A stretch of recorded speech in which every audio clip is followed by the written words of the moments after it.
The stars were silent, cold and endless. In that dark sea of space, a small escape pod drifted like broken debris. Its metal skin was torn, its lights were dead, and only faint life signs blinked weakly on the scanners. The alien crew of the ship Veala almost ignored it. They had seen many wrecks before, floating graves from battles that no one remembered. But something in the pod caught the eye of their captain. A single heartbeat, weak but steady. Against all odds, there was life inside. The crew argued. One said, "It is not our duty. We must not interfere." Another said, "It is dangerous, maybe a trap." But the captain only stared at the screen. "Life is life," she whispered, "and this one fights to survive." Her order was simple. Bring it aboard. The pod was pulled into their docking bay. The metal doors opened with a hiss, releasing stale air and the smell of burned circuits.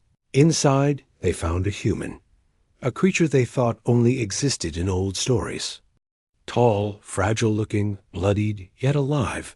His breathing was ragged, but his eyes were still open, still burning with fire. The aliens had studied many species, but never one like this. His body was broken in places, his skin covered in wounds. Yet he still gripped a piece of metal like a weapon, refusing to let go. Even half dead, he was ready to fight. The crew froze in silence. They had seen soldiers before. They had seen survivors, but none like this. The medic of the crew stepped forward. She placed her hand scanner over him. Her voice shook. "He should be dead. His heart is failing. His organs are shutting down, but he is still fighting." The captain leaned closer. Studying the human's face, he whispered a word. One single word, Earth. The crew exchanged confused looks. Earth, the forgotten world, the lost cradle of humankind. Most in the galaxy believed it was gone, wiped out long ago. But here, in front of them, was living proof that it was not. They carried him carefully to the medical chamber. Machines hummed, lights flickered, and strange fluids flowed through tubes into his body. For hours the ship was quiet. Every crew member waited to see if the human would live. At last his heartbeat grew stronger, steady like a drum. The captain allowed herself a small smile. "This one refuses to die," she said. "Maybe there is more to his kind than we know." When the human finally opened his eyes, the aliens were there. He did not panic. He did not scream. He only looked around with sharp eyes, trying to measure. "Everything," he whispered in a broken voice. "Who saved me?" The captain stepped forward, her silver skin shining under the lights. "We did," she said. "You are safe now." The human laughed weakly, though his lips bled. "No one is safe," he answered, and then he closed his eyes again. The crew exchanged uneasy glances. What did he mean? What danger had followed him here? In the silence of the medical bay, the hum of the machines was the only answer. But the captain could not shake the feeling.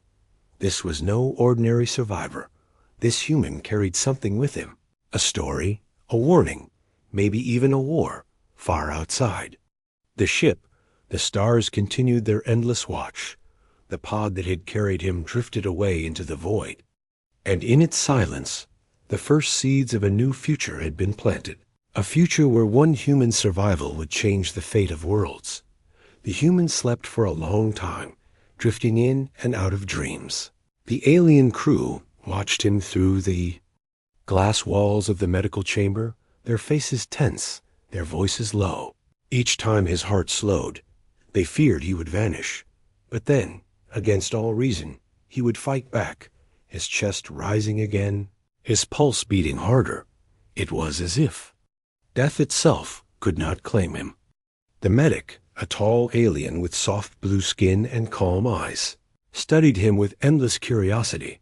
She whispered to the captain, "His body is fragile. His bones are thin. His organs are small compared to ours, and yet he survives things that would kill stronger species." The captain nodded slowly. "Fragile does not always mean weak," she said. "Sometimes it means unbreakable in a different way. When the human finally awoke, his eyes were sharp and restless. He tried to sit up, even with broken ribs and torn muscles. The medic pressed him back gently. "Rest, your body is not ready." But he shook his head, his voice cracked. "No time." "They will come." The captain stepped forward, her long cloak sweeping behind her. "Who will come?" she asked, her voice steady, though her heart beat faster. The human's gaze locked onto hers, fierce even in weakness. "The ones who took." "My people," he whispered, "they don't leave survivors." The crew exchanged worried looks. The galaxy was full of empires and raiders, slavers and tyrants, but there was something in his tone, something that spoke of a darker force. The kind of enemy that hunted not for need, but for control. The captain leaned closer. "What happened to your people?"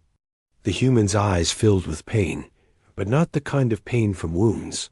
This was deeper, heavier, the kind that lived in memory. "They were taken," he said slowly. "Ships came out of the void, powerful, merciless. They burned our colonies. They chained the survivors. They laughed as they dragged us away."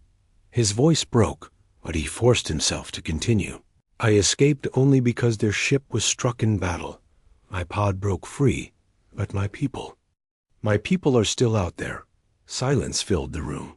The crew felt the weight of his words pressing on them. Most species, when conquered, simply vanished, swallowed by the galaxy's endless hunger. But this human, even broken, did not. Accept defeat. His eyes burned like fire. "I will not stop. I will not rest, not until they are free," he said, his voice trembling with pain yet filled with iron. The captain studied him, her silver eyes unreadable. In her long years of travel, she had seen many survivors, many broken souls who begged only for peace. But this one was different. He did not beg. He did not surrender. He demanded war. That night, while the humans slept again, the crew gathered in the command chamber. Some argued that they should leave him at the nearest station. "It is not our fight," said one. "Why should we risk our lives for a stranger?" Another added, "If his enemy is as powerful as he says, then helping him is suicide." The room buzzed with fear and doubt, but the captain raised her hand for silence. "We have lived in this galaxy long enough to know," she said, "that some battles are not chosen, they are forced upon us." She pointed toward the medical bay, where the human lay. "That one should not be alive, and yet he lives. Why?" "Because he refuses to let go." Her voice hardened. "If his people are truly enslaved, then we cannot turn away, because if we do, we are no better than those who chained them." The crew fell silent. The words hung heavy in the air. No one spoke against her again. The days passed, and slowly the human grew stronger. His wounds healed. His body regained strength. But what amazed the crew most was not his recovery. It was his spirit.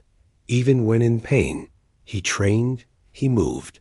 He demanded to see the ship, to learn their ways.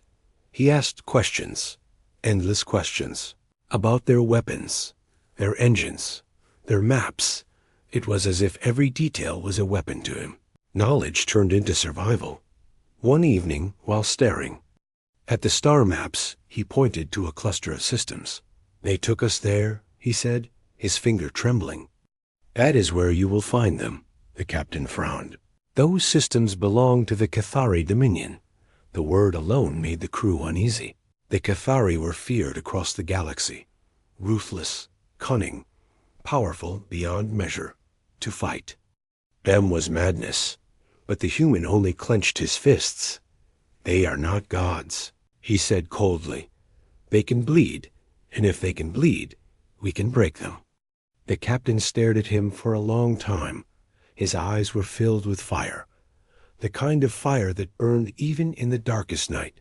Finally, she spoke. "You are one human against an empire." He looked at her, and for a moment his lips curved into a broken smile. "Then it is a fair fight," he whispered. The crew did not laugh. Something in his words silenced them. They began to understand. This was not about one man's survival anymore. This was about a people forgotten, broken but not gone. And in the heart of this lone survivor, the spirit of his entire kind still burned.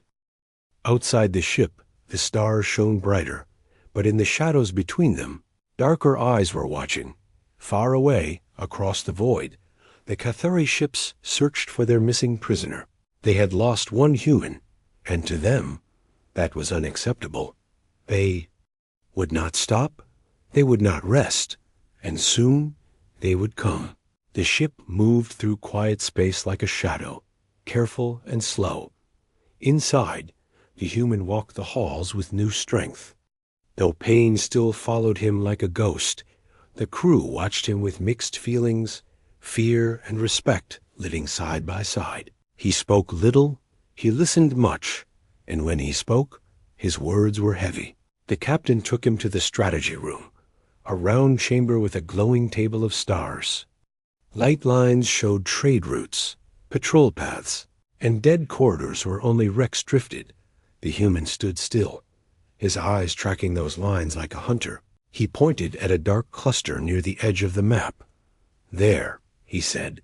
"That is where the Cathari test their chains." The crew fell quiet. The medic folded her arms and looked away. She had patched him together. She had heard him whisper in fever. And she feared the shape of his memories. The captain did not look away. She kept her eyes on the stars, and the man beside her.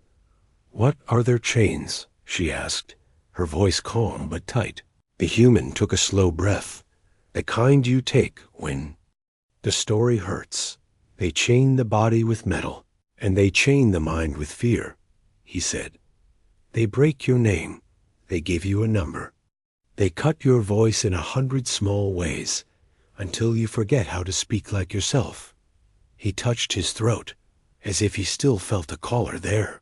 "They study the strong, the stubborn, the ones who will not kneel, and they turn that strength into a weapon for their flag." The navigator, young and curious, could not hold back. "How did you escape?" she asked, her silver eyes wide. The human did not blink. "I waited," he said. "I watched. I learned the patterns of the guards. I mapped the doors in my head. I learned which light flickered when the locks changed. I learned the sound of the main engine when their attention was low. I learned how long the cameras blinked during a power shift. Then I ran, and the ship broke, and the void took me, and you found me." The room felt smaller after. His words, like the walls, had moved closer. The captain drew a soft circle on the table, zooming into the dark cluster. "What is there?" she asked. "What will we find if we go?" The human's jaw tightened, and the answer came like a blade. "Humans," he said. "Not one, not 10, many." The word many did not sound like a number. It sounded like a prayer. The communications officer, quiet until now, spoke in a low tone. "If the Dominion is in that cluster, they will have listening nets and decoy beacons. They will hear us before we see them." The human nodded. "Yes," he said. "They will hear us, and they will come." The captain clasped her hands behind her back, the gesture of someone holding a store inside. "Then we need a veil," she said. "We need to move like smoke." The engineer smiled, a thin, risky smile. "I can bend our signature," he said. "Not vanish, but blur. Like a ship that is sick and not worth a second look," the navigator added. "And if we drift with cargo traffic, we look tired and harmless." The captain glanced at the human. "Will that fool them?" she asked. "For a time," he said. "Long enough to learn their rhythm." That night the human did not sleep. He sat in the small observation room and watched the star field. The medic found him there. She walked in without sound and sat across from him. "You pushed too hard," she said. "Your bones are still mending. Your nerves are still confused." The human kept his eyes on the stars. "Pain is a teacher," he said. "It tells me I am not finished." The medic shook her head, but there was no anger in it, only worry. "You carry a fire," she said, "and fire burns what is close." He looked at her then, tired but clear. Then stand a step away, he said, until we put it to use. The ship reached the border of the dark cluster on the third day. The engineer dragged power through the filters. The hull hummed like a throat clearing. From a distance, they looked like a freighter with corroded parts. Not a warship, not a threat. The captain gave the order. Slow drift, she said. Match. The lanes.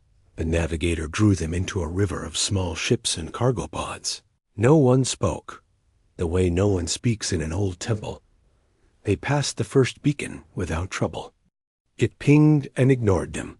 They passed the second. It paused. It sniffed their signal, and it let them go. They reached the third, and the third one bit. A cold voice slipped into their channel, thin and sharp. Identify, it said. Cargo and destination. The communications officer answered in a bored tone. Scrap metal, water tanks, secondary polymer coils, destination trade float D9. The cold voice paused. There was a faint hiss like a breath drawn through. Teeth. Your signature does not match your registry. It said, explain. The engineer flicked a micro switch. The hull groaned like an old giant. Corroded core, the officer replied. Shield bleed and leaky coils, we are limping. Another pause, longer this time, too long. Proceed to holding lane, the voice said. Wait for patrol scan. The captain did not move. She looked at the human, and the human gave the smallest shake of his head.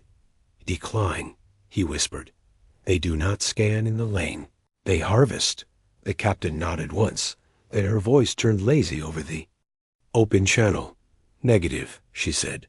Engine heat spike. We cannot idle in the lane. We will drain the coils. We will drift clear and cool. Silence answered. Then the voice said, proceed as declared. The channel died, but no one felt safe. The human leaned over the table and drew a line with his finger. They will sweep behind us, he said. Not from the front. They prefer a net. He tapped a small empty area between two cargo paths. Take us here, he said. This pocket is quiet. We can hide in the shadow of that ice barge. The navigator moved the ship, her hands steady, her breath slow. The ice barge was massive, a mountain of frozen rivers, and it gave them a cold umbrella. The patrol passed, sleek and mean, with a nose like a knife. They did not stop, but they did not leave either. They lingered. They tasted the air.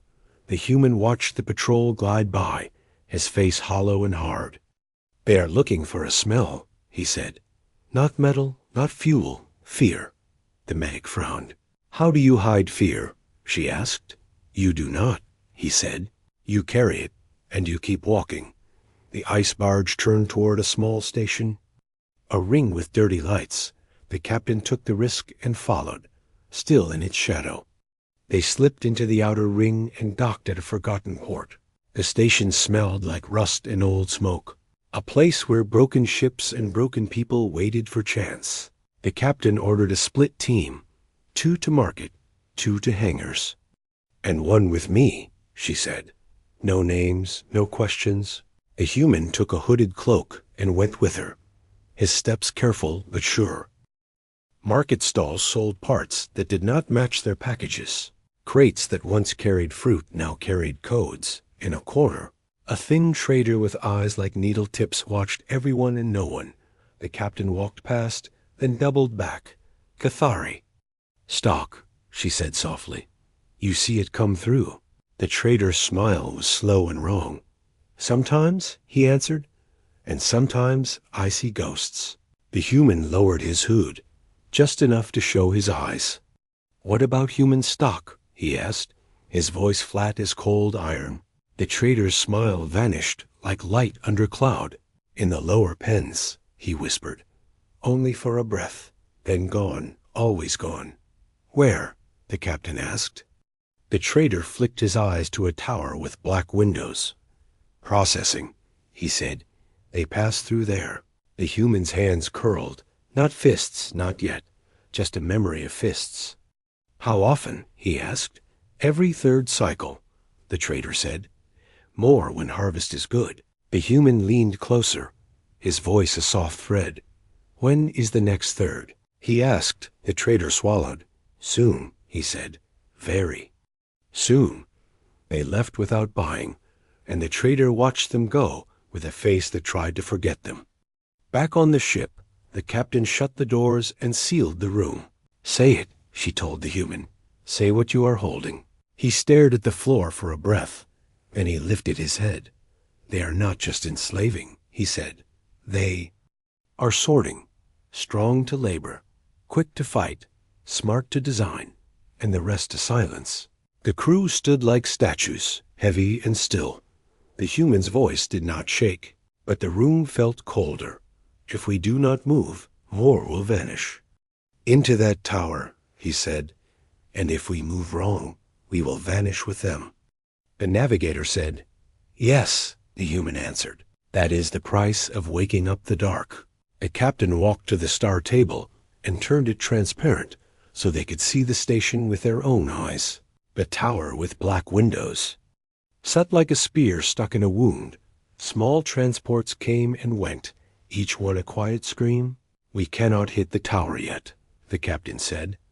We do not know the locks or the alarm teeth. We need a key, the engineer said. A living one. The human nodded. Then we take a handler, he said. We take them fast and quiet, and we open their map. Night on the station was an agreement, not a truth. Lights dimmed. Voices lowered, shadows stretched. The Vayala undocked and slid to a maintenance mine, where cameras died often and on schedule. The human chose a small team, the captain, the engineer, the medic, the navigator on comms. They moved like soft wind. They moved like people who had decided to risk everything and were too calm to show it. The handler walked alone, as many cruel people do. He trusted the fear he had planted more than any friend. He carried a black case and wore a ring that hummed with codes. They took him in a breath, a hood, a sting at the neck, a door that opened and closed in the ship's quiet room. The handler woke to the human's eyes. He tried to laugh, but his mouth was too dry. You cannot break the tower, he said. It is built to swallow brave fools. The human did not blink. I will not break the tower, he said. I will open it. The handler spoke of 3 layers of locks and 2 layers of lies. He spoke of a chamber called the throat, where all paths met. He spoke of red tags and white tags, and one rare black tag that changed the rules. The human listened, and each word became a step. How many humans inside right now? The medic asked, her voice barely a sound. The handler licked his lips, counted pain and profit in his head, and decided to be small. Many, he said. More than you can carry, less than you can save. The captain ended the talk with a soft command. Sleep, she told the handler, and the medic made it true. When the door closed, the room felt different. Like a storm had chosen a direction. The human set the black case on the table and opened it. Inside was a ring twin to the one on the handler's hand. The engineer whistled low. A black tag. He said, The rare one. The human nodded. We have a key, he said, but keys make noise. He turned to the captain, and for the first time since they met, there was a small light in his eyes, almost hope. If we move now, we can. Find the throat, he said. We can mark the doors. We can learn the pulse of the alarms. The captain breathed in once, and the ship seemed to breathe with her. And we move now, she said, quiet as dusk. The Vayala slipped from the spine and slid under the ring where workers slept. And guards pretended to watch. Inside the tower, machines sang low and cruel. The black tag opened the first door like water. It opened the second with a cough. At the third, it paused as if it could smell the human holding it. Then it clicked, slow and mean, and let them through. They reached a narrow hall of glass, and beyond the glass were cages made to look clean. In each cage, a voice that would not speak for fear of punishment. In each cage, a pair of eyes that still knew how to aid a chain. The human put his hand on the glass. the way you greet someone you cannot touch. The captives looked back, and something old and bright moved between them. Not words, not yet, only a promise. The promise sounded like this: "We found you." The alarm did not scream. Not yet, but somewhere, behind a wall they could not see, something woke and listened. The navigator's voice came through the tight channel. Thin but steady. "Patrol pattern changed," she said. "They are closing the outer ring." The captain's eyes met the human's eyes, and time turned hard and sharp. "This is the warning," the human said, his voice a blade wrapped in cloth. "They know one of us is alive. They can feel the change in the air. And now they will come to stop the change," the captain answered. They memorized faces. They marked numbers. They traced the route to the chamber called the throat. They counted the steps. They counted the seconds. They counted the ways to make seconds longer. Then they left, slow and normal, like workers who were tired of another dead day. The black tag closed doors behind them like lips. The ship took them in. The clamps sealed. The engines whispered awake. The patrols turned, hungry and late. The station lights flickered, as if the place itself could feel something new in its owns. In the strategy room, the map of the tower glowed with their marks. Paths crossed like veins. The throat pulsed in the center. The human stood with his hands on the table, his shadow long and steady. He looked at the captain, and the captain nodded once. "We are past the edge now," she said. "We cannot drift back to quiet." The human's answer was simple, calm, and full of iron. "Good," he said. "Quiet never saved anyone." Outside, the Cathari network adjusted its gaze. Old protocols woke. New orders moved like knives. They did not know the names of the ship or its crew. They only knew this: somewhere in the dark, a small fire had started, and if they did not crush it now, it would grow. The Vayala dimmed her lights and turned her nose toward the tower again. The crew checked straps and seals. They checked each other's eyes. No one spoke of fear. They let it sit on the floor like luggage. They spoke only of steps and doors and seconds. In the silence before motion, the human closed his eyes and saw faces through glass. He opened his eyes and saw his own reflection in the star table. Thinner, harder, still human. "This is the warning," he said again, softer this time, to himself and to the ship. "Now we answer it." The ship Vayala floated in silence, hidden in the shadow of a dead moon. The stars looked peaceful, but inside the ship no one felt peace. The crew gathered in the central chamber, the glowing star map alive with red marks. Every mark was a door, a cage, a patrol, a trap. Every mark was also a chance. The human stood at the table, his hands pressed on the edge, his eyes burning. He had spoken of the tower. He had described the cages. He had shown them faces. Now his voice cut through the air like steel. "We cannot wait," he said. "Every cycle more of my people vanish. Every day the Cathari turn life into chains." The navigator shook her head, her silver eyes full of storm. "If we strike now, we will die," she said. "The tower has layers of locks, alarms in the walls, weapons we do not even see." The medic added softly, "You saw them. You saw how many. We cannot free them all." The human's jaw tightened, his breath sharp. "Then we free some," he said. "Then we free one, then two, then more. But we do not stand still." The captain had not spoken yet. She stood with her arms folded, her cloak dark as the space around them. Her crew looked at her, waiting. They trusted her eyes more than the stars. At last she moved, slow, deliberate. Her voice low but strong. "We are a small ship," she said, "not a fleet, not an army."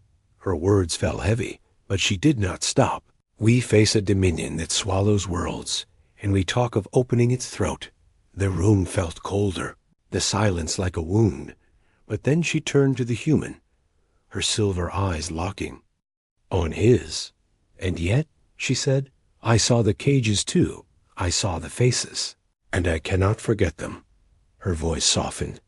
I cannot forget you. The engineer slammed his tool against the table, a sharp echo breaking the silence. Then say it clear, he growled. Do we run or do we fight? The captain looked at her crew, one by one. A navigator with fear in her eyes but fire. In her hands, the medic with quiet strength, the engineer with restless anger, the communications officer with eyes that never missed a detail, and the human, broken yet unbroken. She spoke, each word steady as stone. We fight, she said. No one breathed for a moment. The medic whispered, if we fight, we cannot turn back. The captain nodded. Then we do not turn back. The navigator closed her eyes, drew in a long breath, and when she opened them again, fear was still there, but so was steel. Then we make a plan, she said. The human leaned forward, pointing at the map. The black tag gives us entry, but it will not last long. The tower will learn. The locks will change. He drew lines. Through the halls, marking paths with his finger. This is the throat. If we control it, we control the flow, guards, prisoners, supplies. Everything passes through here. The engineer nodded. If we hold the throat, the tower chokes. The communications officer added, but the throat is watched. Cameras, sensors, and maybe worse. The human's voice was sharp. Then, we blind them? How? The medic asked, her brow furrowed. The human's answer was calm, almost cold, by making them see too much, he explained.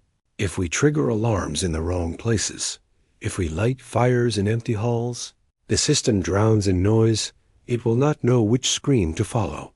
The engineer grinned. I can. Build ghosts, false signals, fake heartbeats on their scanners. The navigator frowned. But every ghost costs time, and time is blood, the captain said. Then we bleed. But we bleed forward. The plan began to take shape. One team would slip into the tower with the black tag. They would head for the throat, plant ghosts along the way, and cut the locks. The other team would stay in the ship, ready to strike the patrols and pull them out if the net closed. It was madness, but it was a path. The human looked at them all, his voice lower now, almost soft. You do not have to come with me, he said. This is not your war. It is mine. The captain stepped closer, her cloak brushing the floor. Your war found us, she said, and now it is ours. The crew did not argue, not one of them. That night the ship was quiet, each member alone with their thoughts. The medic sat by the human's side, checking his ribs, his wounds, his scars. You should not be standing, she whispered. I should not be alive, he answered. But I am. She met his eyes. Do you ever think of rest? He shook his head. Rest is for the free. The navigator stood at the glass, watching the stars turn slowly. She thought of her home, of the sea of clouds where she had been born. She thought of faces she would never see again if the mission failed. And still she whispered to herself, we fight.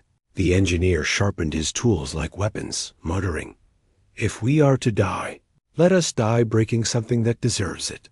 The communications officer recorded false voices, building ghosts, that whispered in alien tongues.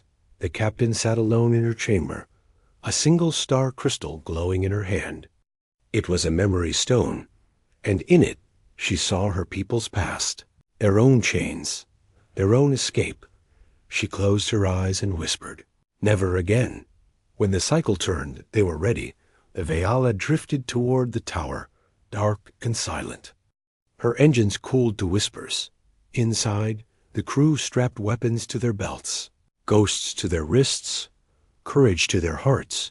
The human tightened his cloak, his broken body steady as if carved from iron. The captain's voice came calm and strong. We step into the fire, she said, but we do not step alone. The ship docked in the shadow of a maintenance gate, the black tag humming in the human's hand. The door opened, the hall of the tower stretched before them. Cold, bright, endless, the human took the first step, his voice a low growl. We go for the throat, but in the deep chambers of the tower, alarms stirred without sound. The Cathari had felt the ripple, the change. They did not know the names of those who came, but they knew something was moving against them, and already. Hunters were waking. The Vayala carried her crew into the jaws of the tower, and the decision was made. No turning back. No running, only forward, into the fire, into the chains, into the heart of the Dominion. The Vayala moved like a shadow through the dark lanes of the station. Her lights were dim, her engines whispering, her skin painted with the silence of space. To any watcher, she looked tired, unimportant, a broken freighter carrying junk. But inside, her crew sat ready, their eyes sharp, their hands tight on weapons and tools. The black tag pulsed in the human's hand. Warm like a living heart, it was their key, their lie, their only chance. If it failed, doors would close like jaws, and they would never leave the tower alive. The captain stood at the front, her silver eyes calm but burning. This is it, she said. We do not pause, we do not doubt, we move as one. The docking clamps bit with a deep groan. The maintenance gate opened, spilling a corridor of white light. The human stepped through first, his cloak tight, his stride slow but steady. The crew followed, and the gate closed behind them with a hiss like a coffin ceiling. The first lock opened smooth, the black tag singing a clear note. The second trembled, the door flickered red, then green. The human's hand did not shake, but his breath slowed. The third lock paused. Too long, far too long. Then it clicked open with a sound like a sneer. The corridor stretched ahead, sharp and clean. Inside, the tower felt alive. The walls hummed with hidden machines. The floor vibrated like a heart under strain. Cameras stared from the corners, red eyes that never blinked. The engineer tapped his wrist, sending the first ghost into the system. A false fire alarm in a far hall, smoke without smoke, flame without heat. On the screen, red dots blinked and guards turned away, running toward nothing. The human whispered, "Good, now we move." They passed the first cage hall, glass walls lined with pale faces, humans, thin, broken, silent, their eyes wide as they saw him. Some mouths opened, but no sound came, fear cutting their voices. The human pressed his hand to the glass, his throat tight. A boy pressed his small hand back, eyes shining with both hope and terror. The captain touched his shoulder. "We cannot stop yet," she said. "We must reach the throat." The human nodded once, his jaw like stone. "We will come back," he whispered, and they moved on. Second ghost went live. A false breach in the outer hall. Alarms screaming in the wrong sector. Guards ran like ants. Their boots thundered above. The corridors near the crew grew empty, silent but heavy. Every silence in the tower felt like a trap. At the third hall, a door hissed and opened. 2 Cathari guards stepped out, tall and cruel, their skin dark and marked with scars. Their eyes narrowed as they saw the group. The black tag glowed. The human raised it fast. "Inspection," he barked, his voice sharp, steady, commanding. The guards hesitated, their heads tilted. The tag hummed, and for a moment it worked. They stepped aside, their mouths curled into thin smiles. "Do not take long," one hissed. "The throat does not wait." The crew passed, their hearts pounding like war drums. The medic whispered, "How did you know the word?" The human did not look back. "Because I heard them say it once, and I never forget." At last they reached the chamber, the throat. It was a vast hall, high walls lined with black pipes. Every corridor in the tower seemed to feed into it. Doors opened and closed above. Cages rolled in and out. It was not a room. It was a machine made of pain. In the center stood a control spire, lights blinking, symbols shifting. A Cathari overseer stood at the console, his armor black, his presence heavy. He turned slowly as the crew entered, his eyes like cold fire. The black tag in the human's hand pulsed once. Weak, uncertain, the overseer tilted his head, a slow, cruel smile spreading. "You do not belong here," he said, his voice deep and smooth like oil. The human did not hesitate. He leapt forward, faster than his broken body should allow. The overseer's eyes widened, but the blade in the human's hand was already at his throat. "Open it," the human growled. "Open the cages." The overseer laughed, low and sharp. "You think one man with one blade changes the tower?" He sneered. The human's eyes burned, his voice steady as iron. "No," he said, "but one man can start the fire." The engineer rushed to the console, his hands flying. The communications officer unleashed a storm of ghosts. Alarms across the system screaming lies. Guards raced in every direction, chasing shadows. The medic tended the human's bleeding hand, whispering, "Hold on, just hold on." The captain drew her weapon and faced the door. "Time is short," she said. "Make it count." The spire cracked. Lights flashing red, doors opening across the hall. One by one, cages slid in two. View, faces stared, confused, afraid, then hopeful. The human roared, his voice carrying through the chamber. "Run when it opens. Fight when it closes. Do not stop." The first cage door burst open. A man stumbled out, weak but alive. The second opened, then the third. Humans spilled into the hall, blinking in shock. The overseer snarled, his hand slamming a hidden switch. From the walls, drones unfolded, blades gleaming, eyes red. The captain fired. The medic pulled a freed prisoner to cover. The human swung his blade, cutting down the first drone. The hall filled with chaos, screams, shots, sparks, blood. The ghosts in the system began to fade. The engineer cursed. "They are adapting. They see through it." The communications officer shouted, "Then drown them in noise." She flooded the network with static, a storm of false screams. For a heartbeat, the system staggered, blind, confused, but the Cathari were fast too.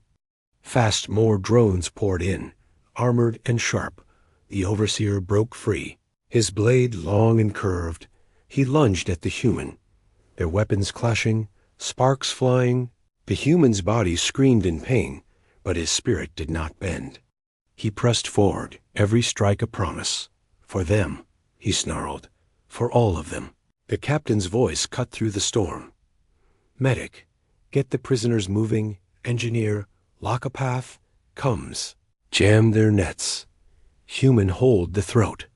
And he did, his blade flashing, his blood spilling, his fire burning around him. Cages burst open. Prisoners poured out. The tide rising, the tower shook, the throat choked. For the first time, the Cathari machine stumbled, but above, hidden, alarms lit red. Across the station, patrols turned, ships armed, hunters woke. The Dominion had seen the fire, and they were coming. The Vayala waited at the dock, her engines ready, her heart steady. The crew had sparked a storm, and now they had to ride it. The human locked blades with the overseer. Their eyes locked. The overseer hissed. "You cannot save them all." The human pushed harder, his voice a growl. "Watch me try." The prisoners surged. The drones fell. The crew fought like shadows with teeth. And still, deeper in the tower, more alarms woke, more doors locked, more traps armed. This was not victory. Not yet. This was only the first clash, the first break in the chain, and the storm was only beginning. The throat of the tower was chaos. Lights flashed red. Alarms screamed, machines groaned, and doors opened in wild bursts. Humans spilled from cages, stumbling, bleeding, but their eyes awake with fire. Drones poured from the walls, blades flashing, voices shrieking like metal animals. The Cathari. Overseer fought like a storm, his blade fast and cruel. The human met him strike for strike. each clash sending sparks into the air. Pain burned through his body. Every bone screamed. Every scar tore open. But he did not bend. He did not break. For every prisoner that stumbled free, his strikes grew harder. For them, he whispered. For all of them. The captain fired her weapon, bolts cutting through drones one by one. The engineer unleashed a pulse bomb, frying circuits, sending. Sparks raining from the ceiling, the medic pulled a child from a cage, pressing him behind cover. Whispering, "Stay low, stay quiet, breathe." The communications officer shouted over the channel. More patrols inbound, 5 squads, heavy armor, 2 minutes out. The captain's voice cut sharp through the storm.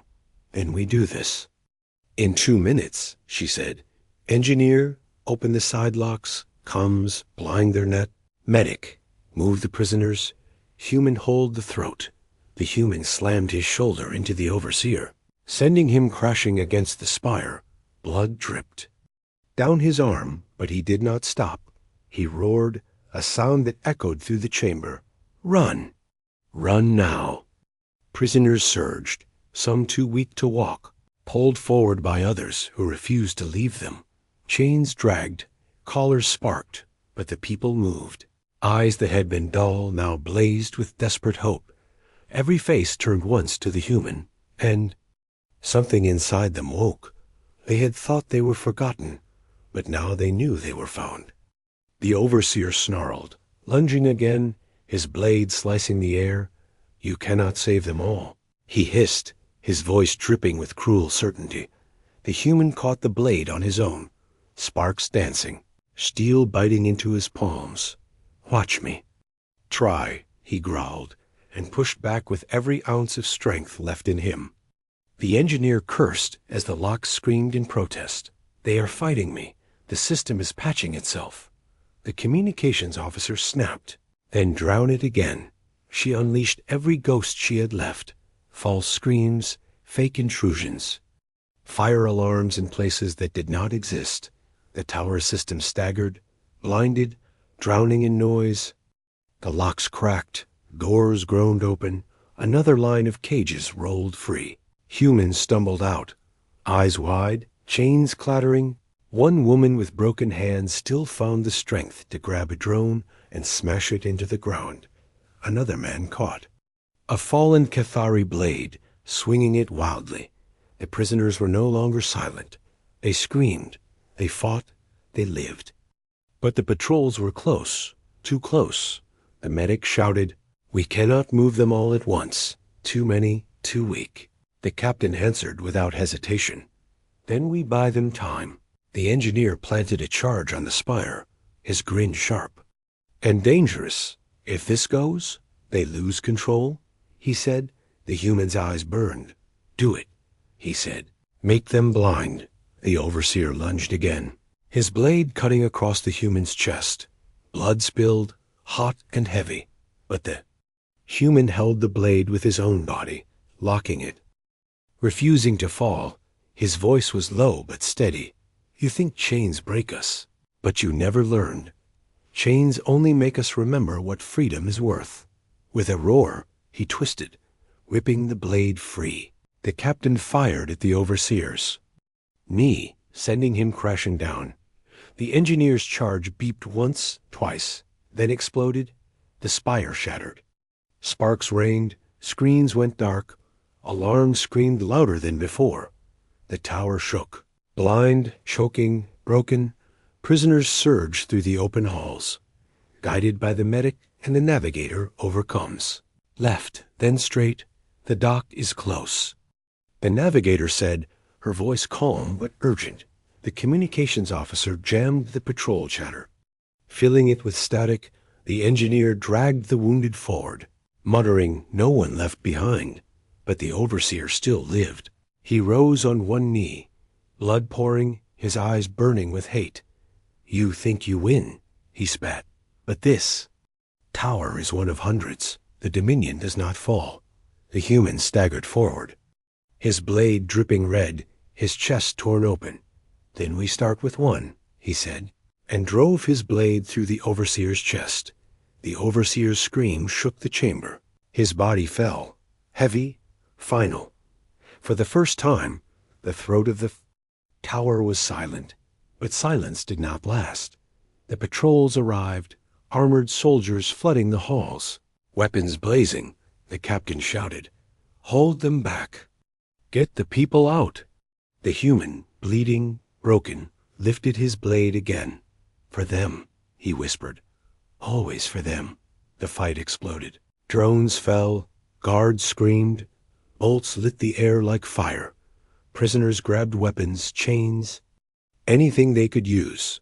They fought with desperation, with fury, with hope. The human stood in the center, his body a wall, his voice a roar. "Forward. Do not stop. Freedom is ahead." The medic dragged the last children out of their cages. The engineer burned through a final lock.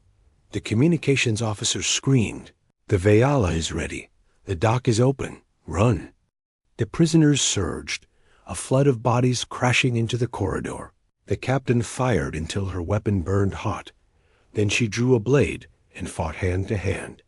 Beside her, the human cut through Cathari soldiers, each strike fueled by more than blood, fueled by every memory of chains. At last, they reached the dock. The Veala loomed, her ramp open, her lights glowing like a beacon. The navigator shouted over combs, "Hurry! They are closing the gates." The first wave of prisoners rushed aboard, then the second, then the third. The medic guided them, pushing them, whispering, "Keep moving. You are free now. You are free." The captain and the human stood at the dock entrance, holding the line. The Cathari soldiers poured forward, more and more, endless. The captain's voice roared over the comms, "Lift the ship when I say, not before." The human's blood dripped to the floor, but his eyes were fire. "We hold," he said. "We hold until they are safe." Minutes felt like years. The last prisoners stumbled aboard, children, elders, wounded, but alive. The engineer shouted, "That's all. That's everyone we can carry." The captain turned, her silver eyes burning. "Now," she shouted, "go." The Veala roared, her engines flaring, her ramp closing. The captain and the human leapt aboard as bolts tore past them. The clamps broke. The ship lurched free. Outside, Cathari ships turned, alarms flashing across the sector. The Dominion had seen the theft, the fire, the defiance. Inside the ship, the prisoners huddled, gasping, crying, clutching one another, for the first time in endless days. Their chains were gone. The medic moved among them, binding wounds, whispering comfort. The engineer slumped against the wall, his face streaked with soot, muttering, "We did it. Stars help us. We did it." The human stood at the center, bloodied, broken, his chest heaving. Dozens of eyes turned to him, waiting. He looked at them, at their faces, their hope, their fear, and he spoke, voice rough, heavy, but clear. "You are free now," he said, "but this is only the beginning." The captain stood beside him, her voice carrying through the chamber. "They saved one of us once. So we returned for all of them, and we will keep returning, again and again, until none are chained." The prisoners whispered. The whisper grew into voices, the voices into a roar. They were weak, but their spirit rose. Hope had been given shape. And hope was more dangerous than any blade. But outside, the Cathari fleet closed in. Dozens of ships, sleek and cruel, weapons armed, engines blazing. The Dominion would not let this insult pass. The Veala was small, fragile, outnumbered. The captain looked at the human, her silver eyes calm but fierce. "This fight is not over," she said. The human, bleeding, exhausted, still smiled. "Good," he whispered. "And we fight again." And the stars waited, silent and endless. As a small ship full of freed humans and a few brave aliens turned toward the fire, the storm had begun, and it would not end here. The Veala shook as she tore free from the tower's dock. Engines burned hot, shields screamed, Alarms blinked. Red across the control room. Inside, hundreds of freed humans huddled together, their eyes wide, their hands clutching chains that no longer held them. Hope and fear lived side in their hearts, but outside, the stars filled with hunters. Cathari fleet closed in like a storm. Dozens of ships with black hulls and sharp edges, weapons glowing like red eyes in the dark. The Dominion had felt the fire inside its tower, and now it came with claws and teeth. The captain stood tall at the command deck, her silver eyes scanning the battle screen. "We cannot outrun them." She said, "Not all the way." The human stepped beside her, blood still dripping from his chest, his face pale but unbroken. "Then we do not run." He said, his voice steady, "We cut a path." The navigator looked at him in shock. "Cut a path through a fleet," she said. "That is suicide." The human shook his head. "No," he said. "Suicide is waiting for them to close." The net? A path means choice, and choice means life. The engineer slammed his hands on the console. "Then give me targets," he growled, "and I will burn them." The communications officer cut into the fleet's channels, jamming their signals, feeding them false coordinates. The medic moved through the prisoners, calming them, binding wounds, whispering hope. The captain's voice carried over the ship, strong and steady. Every hand ready, every eye sharp. We fight not to win, but to live another day. The first Cathari ships fired, beams of red light tearing past the hull. The Vayala rolled hard, the navigator pulling her between. Blasts.